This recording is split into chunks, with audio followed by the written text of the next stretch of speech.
Welcome to another edition of Mill Creek Range. Hope everybody's been doing good. I'm doing better since the old back surgery. It's kind of back, not 100%, but getting there close.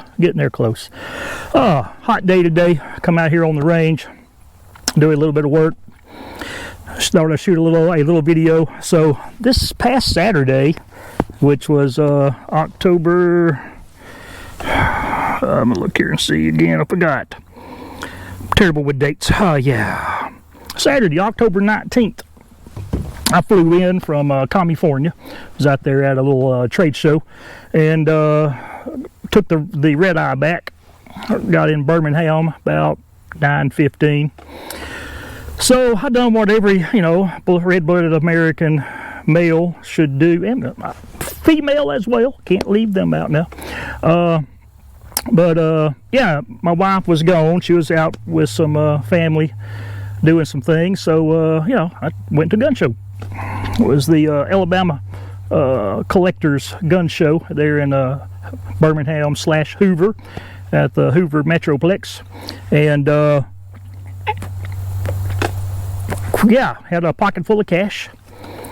Walked out with the same amount of cash I walked in with. Well, I take that back. I did buy $20 raffle tickets for 3 guns going to be given away at our next statewide event, BamaCarry event in February. So I did purchase $20 worth of tickets, which was 5 for 20. So anyway, there were some prices that were, I thought, pretty good. When I went, I was kind of in the prospects of something in the black powder range.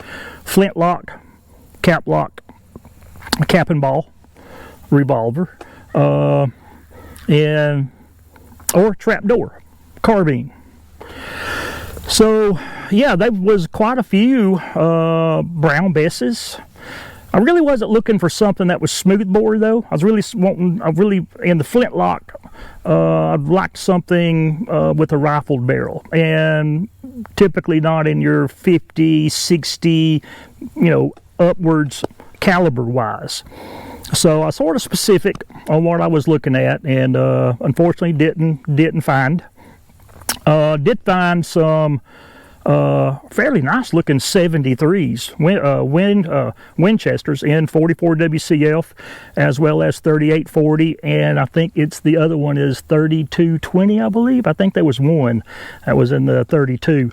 But one thing that I seen was dating of these guns.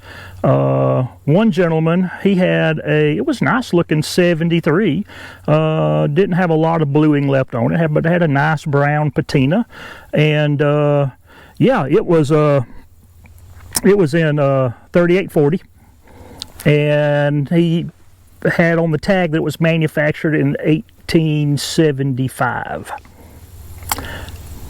So I told him, I said, sir, your date is wrong there.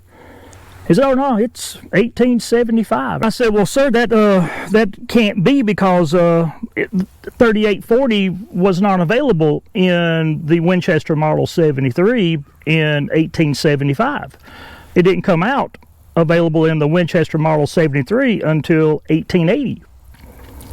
And he kind of gave me the deer in the headlights look.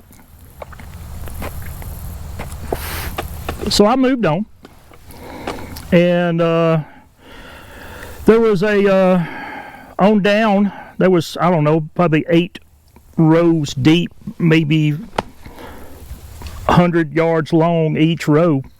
Took me 3 hours to walk it, to scour every row, every table, with a little bit of talking in between.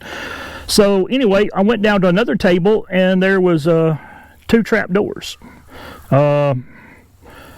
One, I believe, was 50-70, and another one was 45-70. One was a carbine, so I thought. Got to looking at it, and it had all the telltale signs that it was cut down. Stock was cut down for a carbine.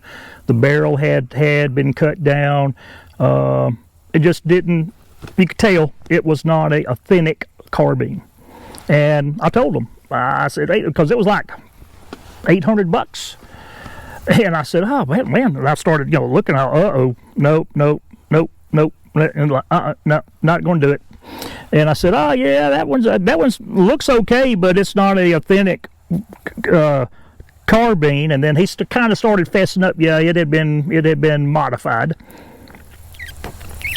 Well, the one next to it, which was a 5070, it had definitely been cut on the stock. The stock was fit for a carbine, but it still had the same barrel length, 32 5/8, I think. Big old long barrel, little bitty stock. And so, of course, I passed up on those two. And then got on down, and there was some more 73s. Of course, the gentleman, he didn't really know the date, so I took out my phone and kind of dated them for him there. And another gentleman, he had a Winchester 73, which was a little peculiar. It had no dust cover. But that really wasn't the peculiar part, is that it didn't have any rail for a dust cover. It didn't have, you couldn't tell that it had been ground down or just removed with the mounting holes, depending on if it was a first model, second model, or third model. Got to talking to him, and it had actually a 20-inch octagonal barrel, but it wasn't a saddle ring carbine. But yeah, he explained that yes, it had a replacement barrel on it. It was a true Winchester replacement barrel, but he was talking about the dust cover. And so yeah, I was looking at it, and what he had done was, since it didn't have a dust cover, it was a third model. I think it was late 1890s time frame, I believe, what it dated at.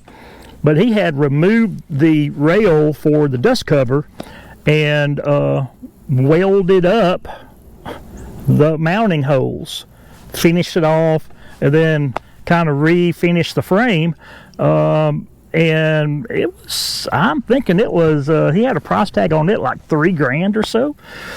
So it had been modified a good bit, but he was asking that premium price. And so kind of what I wanted to just do with this video was just watch out, study up on things that you want before you go to purchase. It may save you a lot of money. That's what I really wanted to bring out today. Just beware of some of these gun shows. There's people there that is trying to sell their wares and will tell you something that is not. And it happens every weekend. Somewhere someone gets gypped by buying something that they think is something, and when it turns out it's not.